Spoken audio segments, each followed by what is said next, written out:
అల్లుడు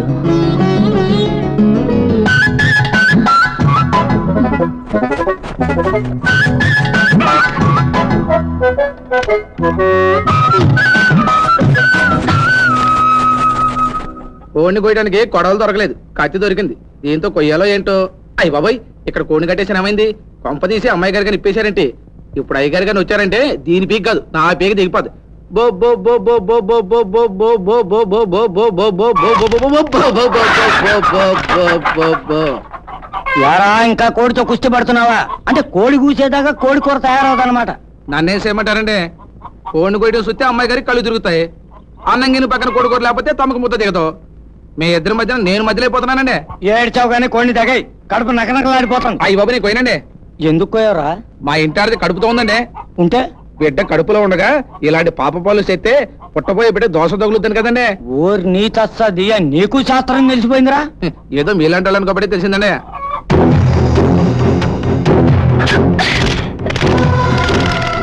ఎరా నువ్వు?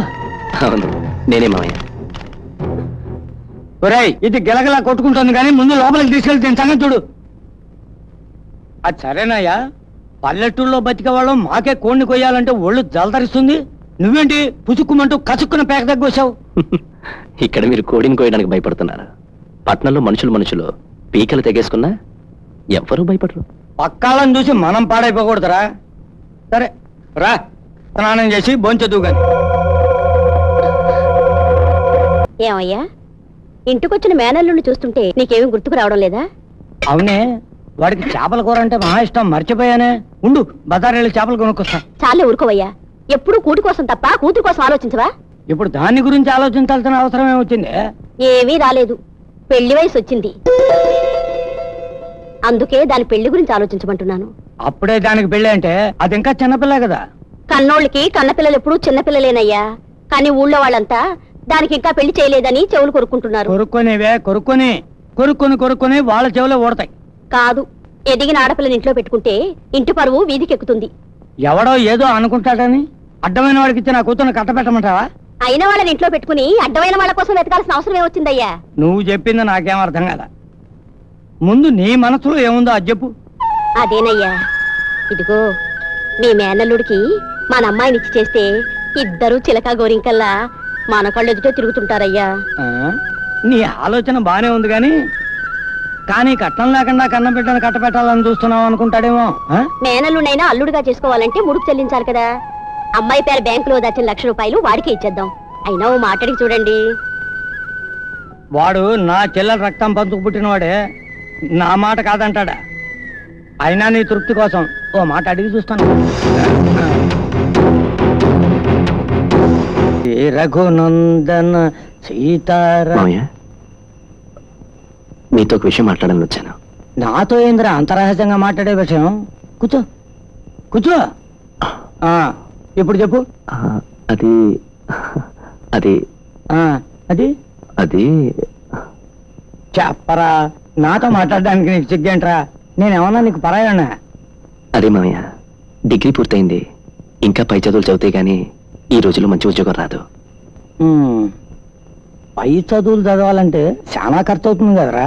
అవును మామయ్య, ఇల్లంతా కట్టించి వెళ్ళ కోసం వెనకాడమనే నమ్మకంతో నీ దగ్గరకు వచ్చాను. ఎంత అవుద్ది? చదువు పూర్తయ్యేసరికి కనీసం ₹1,00,000 అవుతుంది. రెక్కల కష్టం మీద బతికేవాడిని గాని లక్షలు సాయం చేసే స్తోమత నాకు లేదురా. నిజం చెప్పి నీ మనసు నొప్పించానని బాధపడకు. నిజం చెప్తున్నారా, వాణి పెళ్లి కోసం ₹1,00,000 బ్యాంకులో వేశాను. మేనల్లుడు అనే అభిమానంతో ఆ 1,00,000 నీకు ఇస్తే నా కూతురు శాశ్వతంగా నా ఇంట్లో ఉండిపోవాల్సి వస్తుందిరా. నా కూతురుని నువ్వు పెళ్లి చేసుకుంటానంటే ఆ ₹1,00,000 నీకు ఇవ్వడానికి నాకేం అభ్యంతరం లేదు. అలాగని మా అమ్మాయిని నీకు బలవంతాన కట్టబెడుతున్నావని మాత్రం అనుకోవద్దు. నీ చెల్లెలు చచ్చిపోయిందని నన్ను పరాయివాడిగా చూస్తున్నావు మామయ్య?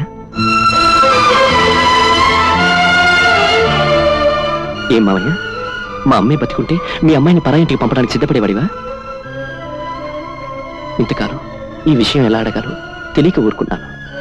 ఇప్పుడు మనసు విప్పి నా మనసులో ఉన్న మాట చెప్తున్నాను. వాణిని నే పెళ్లి చేసుకుంటాను. చాలా సంతోషం రా. రేపే ఆ 1,00,000 రూపాయలు నీకు ఇస్తాను. ముందు నీ చదువు పూర్తి చేసుకుని రా, ఆ తర్వాత పెళ్లి చేసుకుందువు గాని. ఏమండి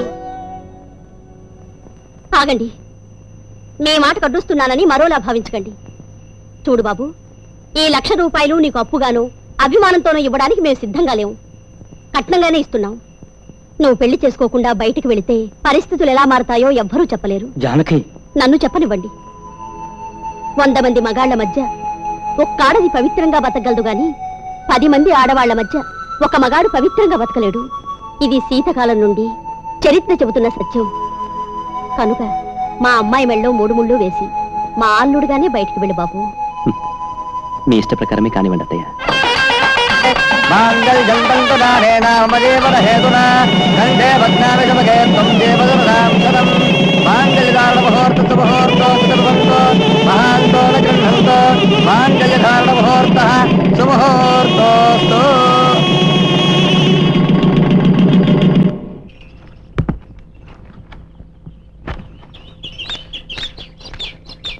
మొగుడు బయటకు వచ్చినా వాణి బయటికి రాలేదంటే మొగుడు ముందుకు రావడానికి సిగ్గేమో.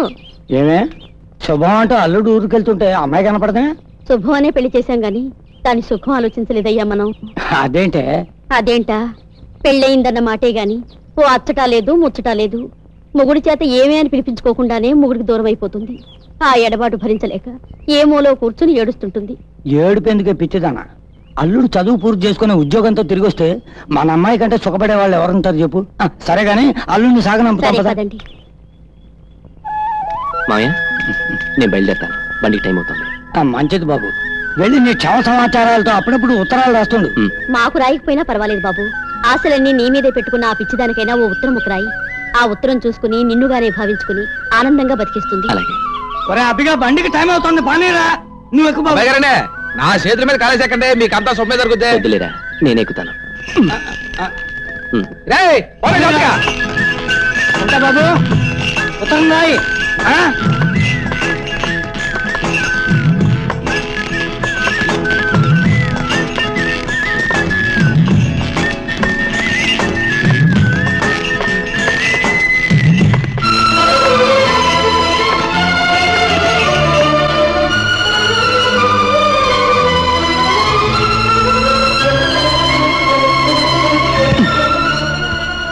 ఏంటి వెళ్ళిపోతున్నావా బావా? నిన్ను తీసుకెళ్ళడం లేదని బాధపడుతున్నావా? భర్త బతుకు తెరువు కోసం వెళ్తుంటే భార్య బాధపడ్డాం ఆ భర్తకి శుభకరం కాదు బావా. మరి ఇంటి దగ్గర కాకుండా దారిలో ఎదురొచ్చావే? నీతో ఒంటరిగా మాట్లాడాలని. ఏమిటది?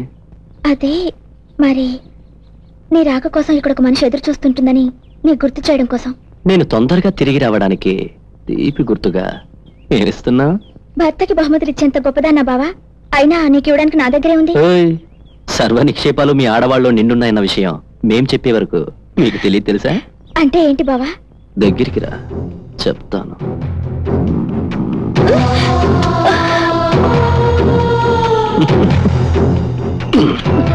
వస్తా.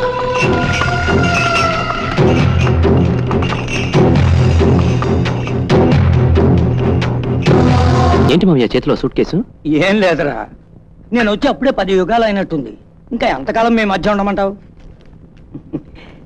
నా కూతురు కాపురం కళ్ళారా చూశాను. నేను కల్లో కూడా ఊహించనంత ఇంట్లో నా కూతురు చేత కాపురం పెట్టించావు.